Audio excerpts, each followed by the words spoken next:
नवीन आमदारांनी मंत्रिपदासाठी हायकमांडला पत्र लिहिले असल्यास त्यात काहीही चुकीचे नाही, असे आमदार बाबासाहेब पाटील यांनी सांगितले.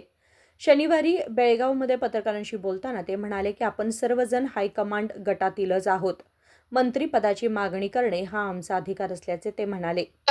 पದೇ ಪದೇ ಡಿನ್ನರ್ ಪಾಲಿಟಿಕ್ಸ್ ಒಂದು ಕಡೆ ಡಿ ಕೆ ಬಣ ಮತ್ತೊಂದು ಕಡೆ ನೀವು ಯಾವ ಹೈಕಮಾಂಡ್ ಬಣ್ಣ ನಾವು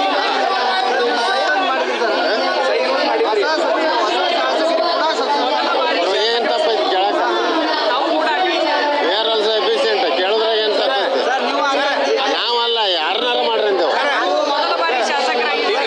ಕೇಳಕ್ ಏನ್ ತಪ್ಪೈತಿ ಡಿ ಕೆ ಶಿವಕುಮಾರ್ ಸಿಎಂ ಅಂತಾರೋ ಸಿಎಂ ಅಂತಾರೋ ಅದು ಅಲ್ಲಿ ಮ್ಯಾಲ ಹೈಕಮಾಂಡ್ದವ್ರು ನಿರ್ಧಾರ ತಗೋತಾರ. ನಮ್ಮ ಮತ ನಿಮ್ಗೆ ಗೊತ್ತೈತಲ್ಲ. आमदारांच्या या वक्तव्यामुळे मंत्रिपदाबाबतच्या चर्चेला आणखी राजकीय रंग चढल्याचं मानलं जात आहे. विनोद कोलकार, KMM मराठी, बेळगाव.